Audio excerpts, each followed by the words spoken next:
Welcome to Office Hours with Prof G. This is the part of the show where we answer your questions about business, big tech, entrepreneurship, and whatever else is on your mind. Today, we have 2 great listener questions lined up.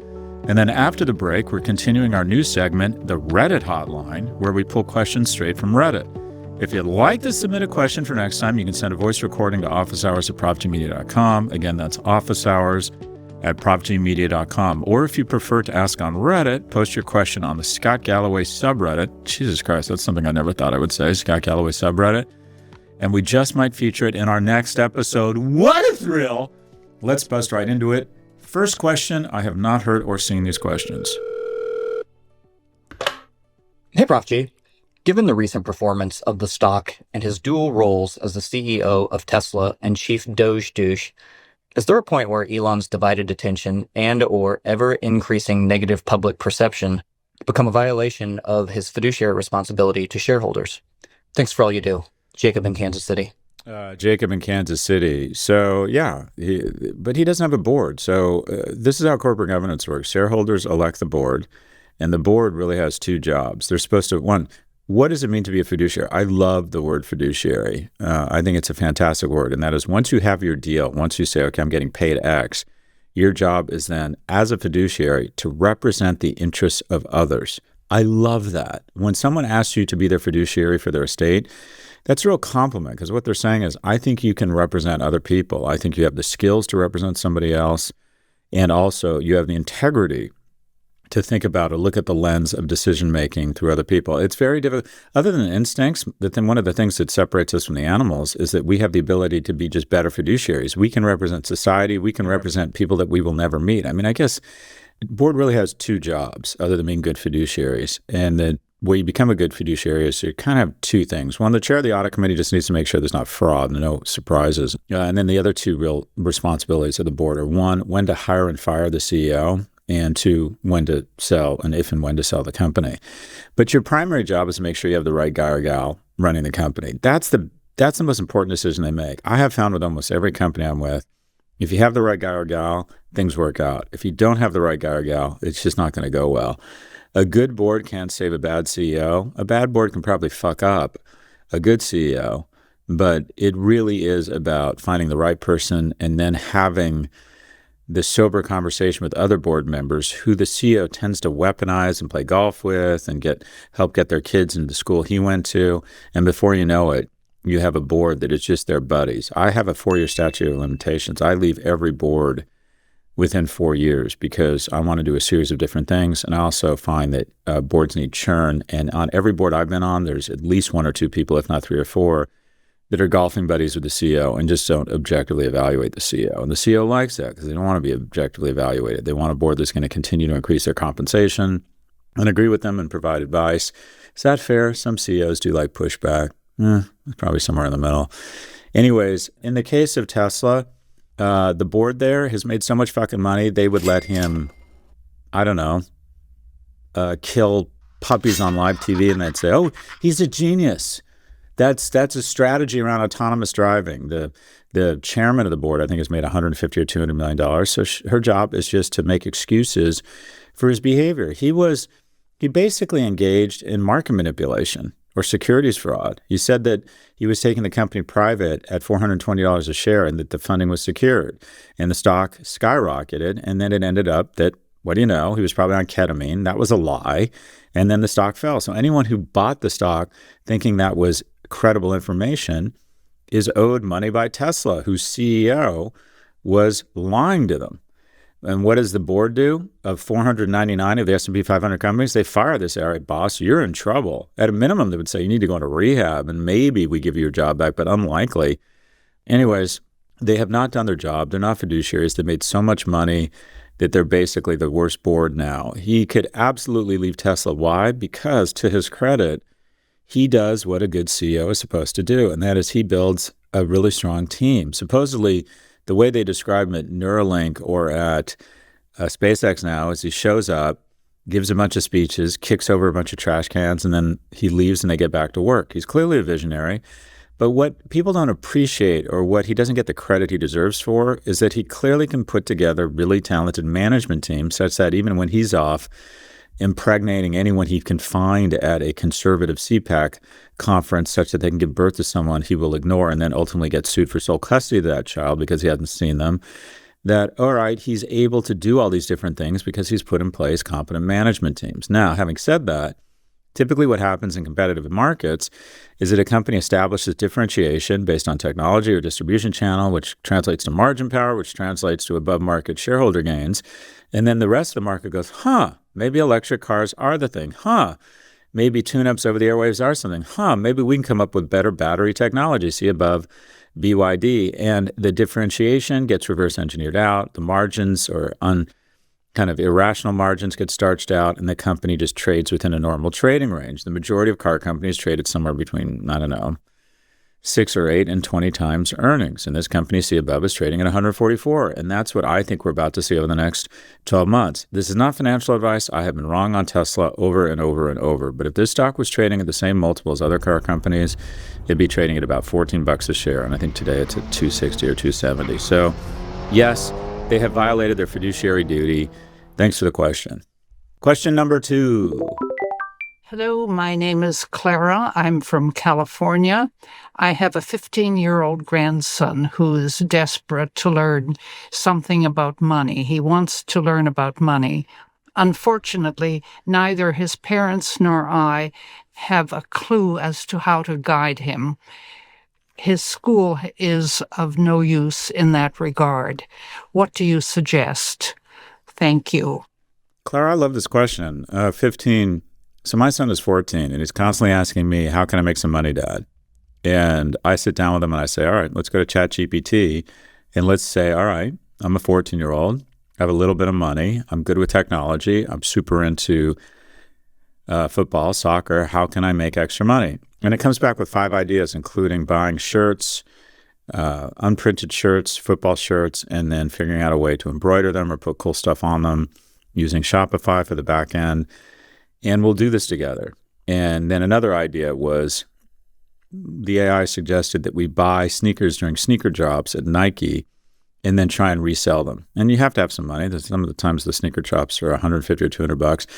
But he learns about it. He learns about taking risks. He learns about trying to examine the market, look at data, customer service. You got to ship those shoes once you get them to a buyer.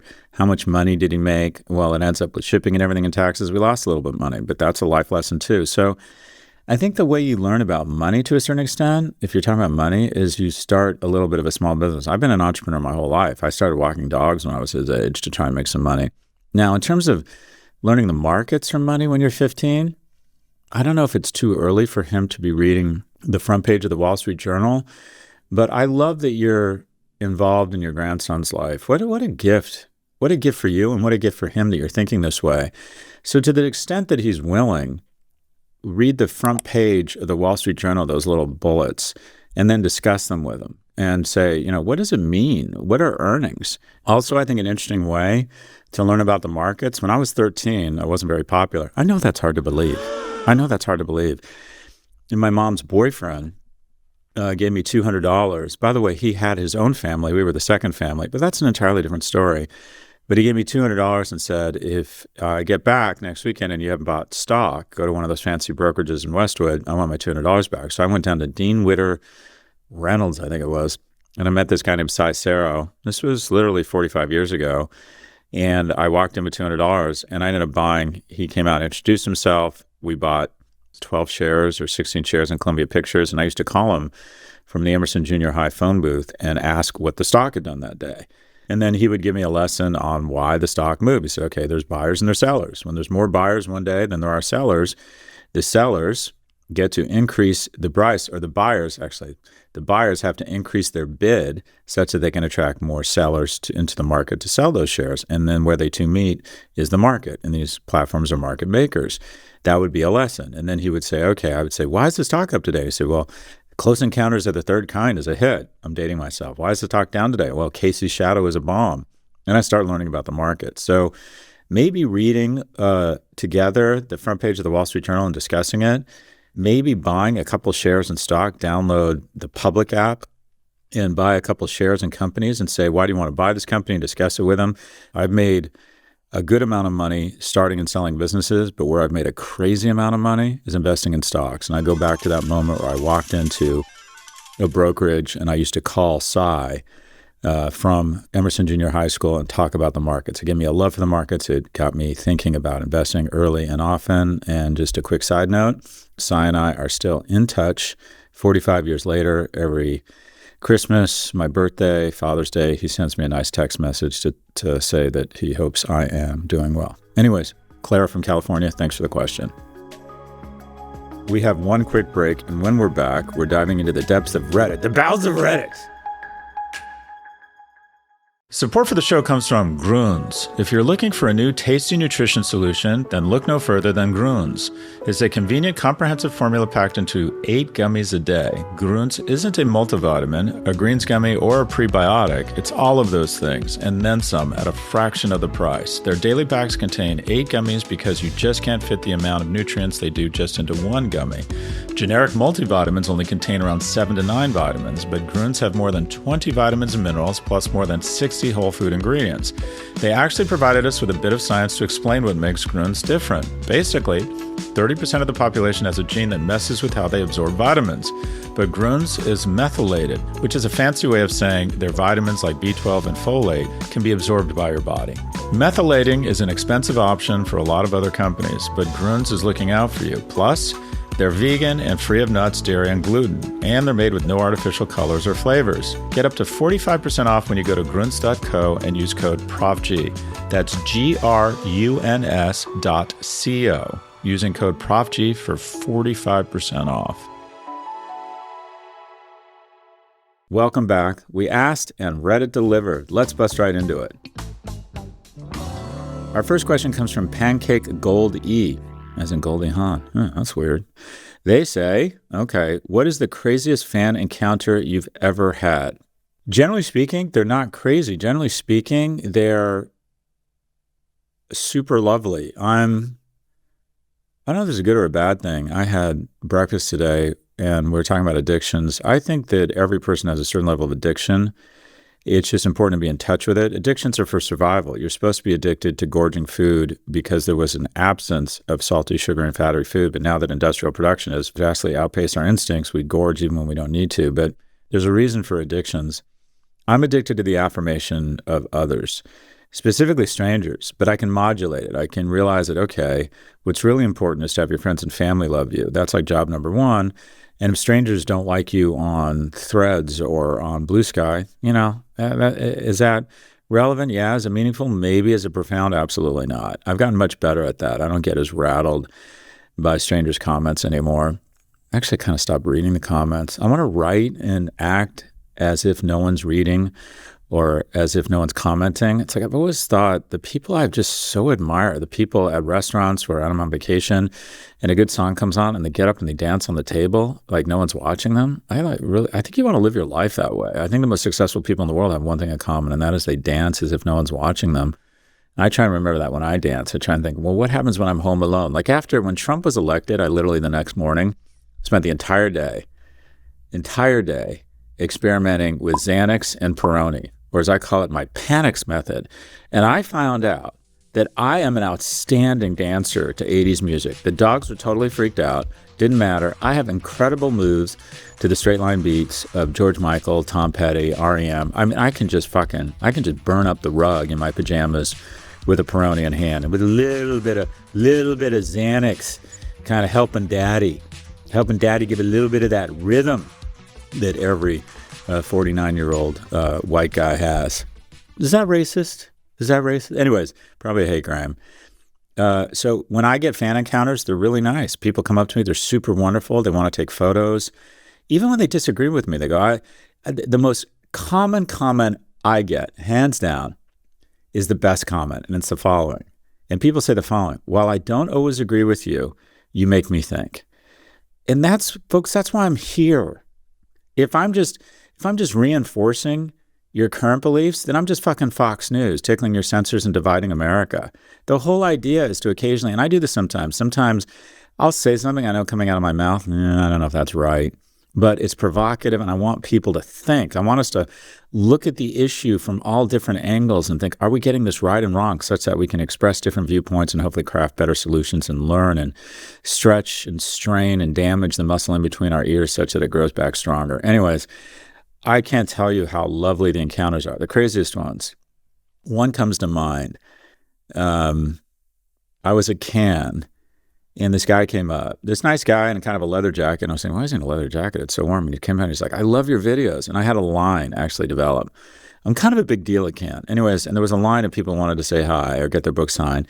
So he said, I love your video. I'm like, great. Do you want to get a picture? And he was sort of like, well, okay. And we took a quick picture, and I said, boss, big line. He started asking me a question. I cut him off and said, I really apologize, but I got to get through the rest of the line. He said, oh, I understand. And he left. And then the next person comes up and goes, you know, that was Jensen Huang, right? That's the CEO of NVIDIA, who's built an amazing company that's worth more than Intel. And I didn't know what to do. And I turned around and I went, Jensen. He'd already walked off. He didn't need to hang out with me. Anyways, that was sort of funny. Is there another one? Someone, when I was in, where was I? I was in LA, said, wait for a minute. And she pulled her kid out of the car, and it was like a 3-year-old. And she held the baby in her arms. And she said, Johnny, what do you say? What do you say when the radio comes on? And he went, go, go, go. Because I guess they listen to my podcast in the car, and his favorite part is when I say go, go, go. So in general, they haven't been that crazy, but what they have been is lovely. And I've often said, or I believe, that it's a shame that LLMs are crawling the online world, because I think the online world is, while fascinating and interesting and can be inspiring, there's a lot of toxicity, and it is a bit of a cesspool. But on the whole, I find in general people out in the real world are really nice, and I don't always find that online. But nothing that crazy, just mostly really lovely. And I really do appreciate when people come up and say hi. It's really nice for me, really rewarding. Thanks for the question. Next and last question, a faceless void reads, before having kids, where did you find meaning in your life? Whoa. Before kids, where did you find meaning in your life? I don't think I did. I had motivation. I grew up without money or without enough money. And I quickly learned in a capitalist society that your ability to take care, I would say the reason I'm rich is because of, there's a lot of reasons. The generosity and vision of California taxpayers and the Regency University of California that let unremarkable kids into UCLA, 76% admissions rate, 2.27 GPA at UCLA, then got into Berkeley. So I'm a product of big governments. The United States government, being born in America, the United States and all of the sacrifice and commitment people have made to build this incredible infrastructure, these incredible public works, including the University of California, is a key component of my success. 2, or maybe it's 1, the irrational passion for my well-being of my mother. But every day, in small and big ways, she told me she loved me. And if you do that with a child, I think over time they start to believe you. And I think that's really important. The thing that was most motivating for me was women, specifically 2 types of women. And one's a Hallmark story and the other's like kind of crass. The first is I wanted to take care of my mom. My mom got very sick when I was in graduate school, and it was the most kind of rattling, traumatizing thing I've ever been through, because I wasn't capable of taking care of her because I was in graduate school. I didn't have any money. And she was discharged from the hospital early, and it was just a very ugly situation, and I didn't know what to do, and I felt powerless. And that was the first time I really felt this sort of masculine instinct kicking in, that I'm the man of the house. It's me and my mom. I am supposed to take care of my mom, who took great care of me, and I couldn't. And it was just incredibly humiliating and upsetting. And I thought, all right, there's a lot of things outside of your control in terms of making money, but the things that are in your control, getting your shit together, being disciplined, working really hard, none of which I had done to that point. I decided, all right, that's it. I got to get my act together because I got to take care of my mom. And from that point forward, quite frankly, I just worked all the fucking time, took a lot of risks, and really tried hard to make money. Money was my motivation. And then the second thing also involves women, and that is, I wanted women in my life. I wanted romantic and sexual partners in my life. And I noticed, I did the math pretty early, that women seemed to be attracted to guys who had their shit together and could signal resources. So for me, my motivation I don't really think I had meaning, was making money.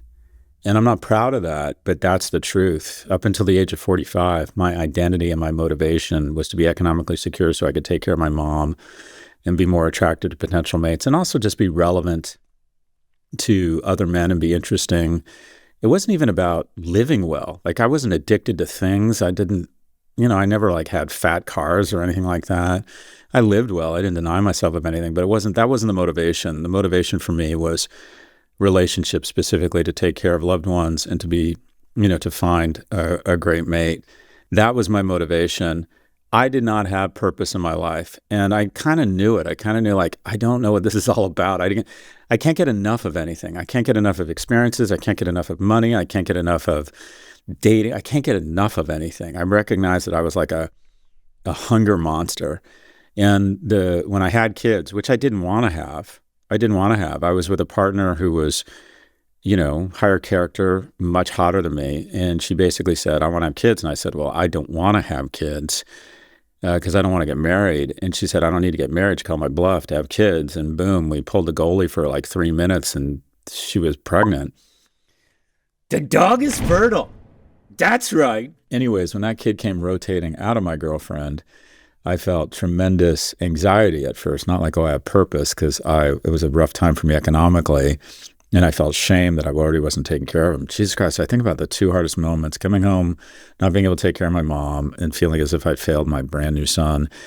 But slowly but surely, and Fraser Crane said this on the Fraser Show, that you don't immediately love your kids, but you fall in love with them. I found that to be true. And I have found that caring more about these kids than I care about myself is an unlock. It's relaxing.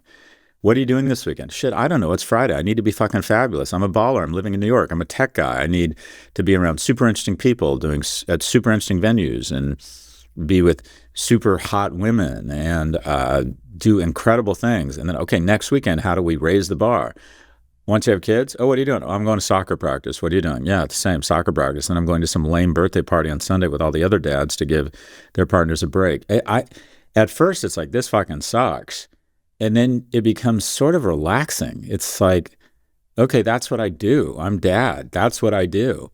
And being involved or caring more about someone else than you care about yourself has been incredibly cathartic for me. And I do finally have my purpose. And my purpose is to raise loving, patriotic men. I want boys who will find a good partner. I try to be really good to their mother. I model that. I try to motivate them through a variety of things. And I want them to be patriotic, not only to their country, but to the world, to think about the human race, to be good, kind to others, build a better world, and absolutely build a better country. And that's my purpose. That will be the last thing I think that will run through my mind, is that have I done that? Have I tried to model that behavior? Have I given them the resources? So it's really nice to feel a sense of purpose. In a weird way, just to get existential, I'm not ready to die, but I feel like it's no longer going to be a tragedy. I feel like I've mostly accomplished that. We'll see. They're still young. But it just makes the idea, when I was young, the idea of dying was just terrifying to me, as it should be. And now I'd like to be around for another 50 years. But if I'm not, I've kind of checked the box. And that is, I have produced offspring that I think will add more value to the world than I've added. And at the end of the day, that is really our core and only mission here, is to produce, in my view, or make the world a better place. And one way you can do that is by producing offspring that are smarter, stronger, faster than you. And it's so nice to have that purpose. I'm not saying everyone needs that to have purpose, but that was where I found mine. But pre-kids, I didn't have meaning. What I had was motivation. And my motivation in a capitalist society was, quite frankly, was money. Thanks for the question. That's all for this episode. If you'd like to submit a question, please email a voice recording to officehours@profgmedia.com. Again, that's officehours@profgmedia.com. Or if you prefer to ask Reddit, just post your question on the Scott Galloway subreddit, and we just might feature it in our next Reddit Hotline segment.